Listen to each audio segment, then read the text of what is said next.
It's Tuesday, May 26, and a time for your Barbados Today morning news update. Retired trade unionist Sir Roy Trotman is urging social partners to give government's proposed forced savings idea a chance. Union leaders and their members will over the next month fully analyze the proposal following yesterday's closed-door talks with Ministry of Finance officials on the initiative, which can be considered as an alternative to job cuts in the public sector. Sir Roy suggests stakeholders should fully explore the initiative. It is something that should be explored. Okay. I don't think we should start dumping stuff without thinking about it, because at the end of the day, what we can't do is start the suggestion that people should go home, because every man or woman who does not have a job and has to go home becomes a liability to everyone who is working. Right. And an injury to one is going to be an injury to everybody else. And everyone who doesn't have what he needs to sustain life is going to be a danger to everyone who has something to sustain life. Yeah. I got you.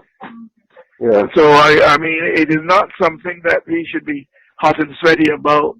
I think that this is a time where people have to understand that more than ever before, the idea of trade unionism, I don't want to call it that, but making decisions by representative bodies, that is the most important thing.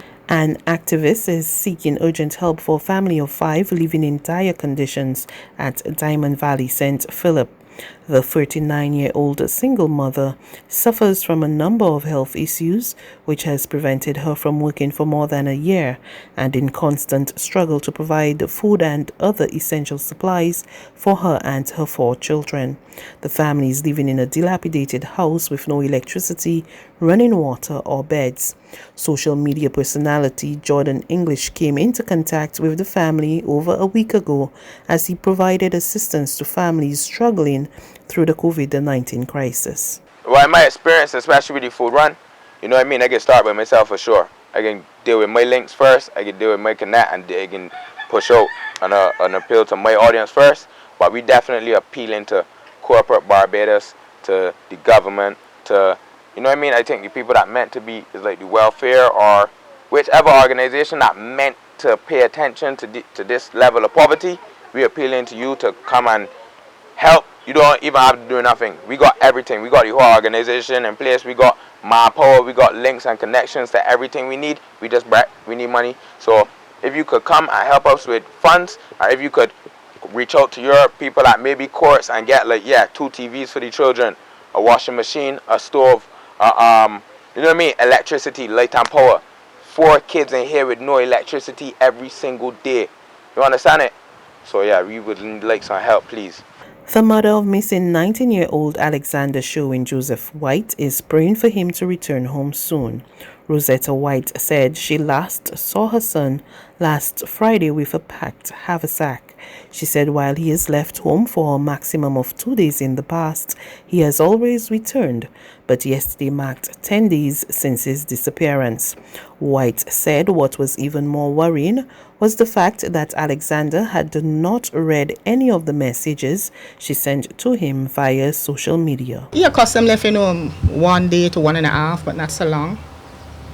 He usually message me, or I would message him, because as a mother I'd be worried. He don't know where Alex is go. So, but I will message him, and then I say, "You good?" And then he will say, "Mom, I good, love you."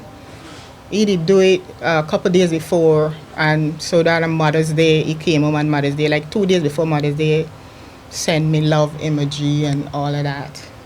And I always, if you look at my WhatsApp, I always telling him "Alex, when you coming home, man, you miss me." And I say, "Yeah, come home," I think.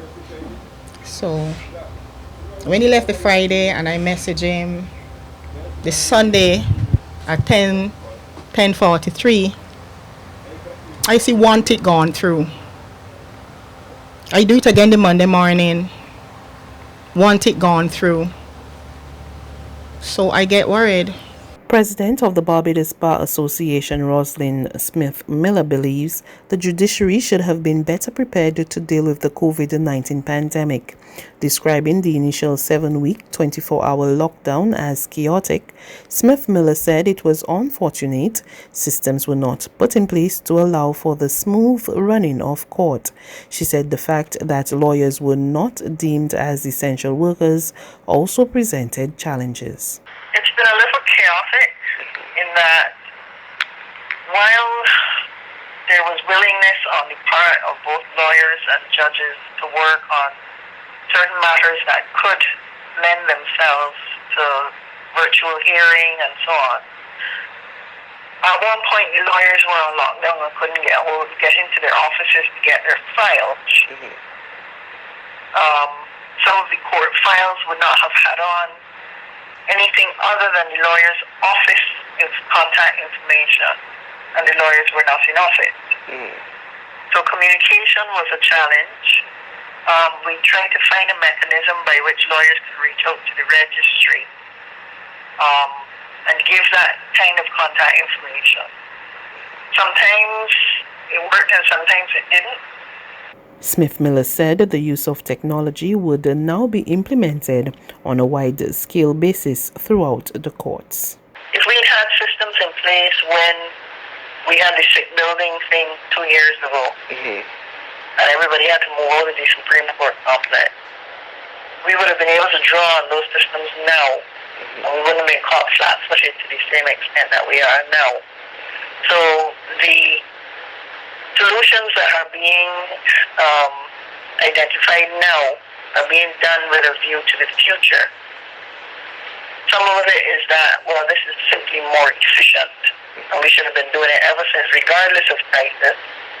And some of it is, well, suppose it was a hurricane, suppose it was a sick building situation, suppose it was any other kind of challenge. There's regional and international news after this short break.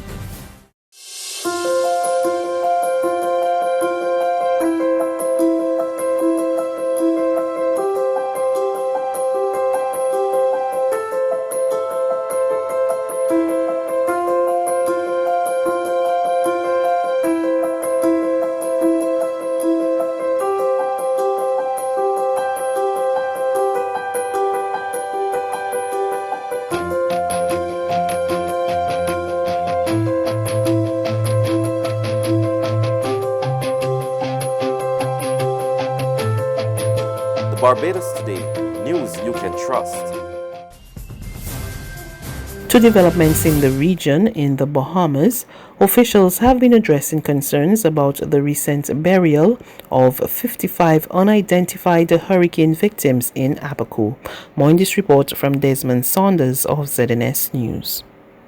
Pathologist from the Royal Bahamas Police Force, Karen Sands, says multiple trips were made to Abaco to identify victims. This was and is an ongoing exercise, and multiple trips to Abaco were made to examine victims as already stated.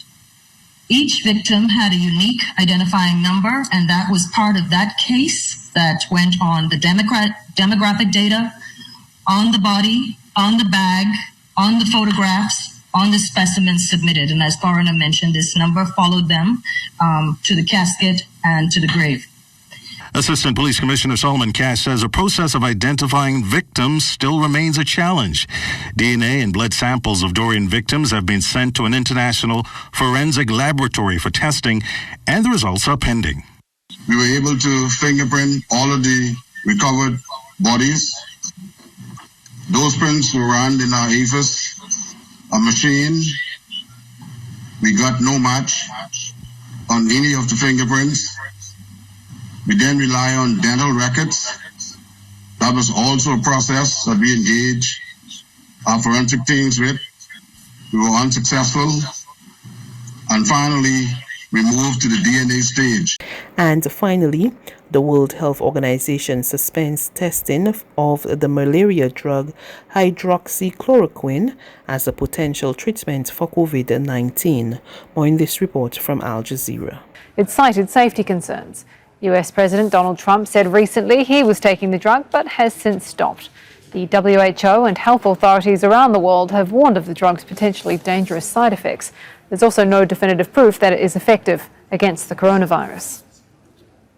The executive group has implemented a temporary pause of the hydroxychloroquine arm within the Solidarity trial while the safety data is reviewed by the Data Safety Monitoring Board. The other arms of the trial are continuing. That's news. But for the very latest, visit us at www.barbadostoday.bb.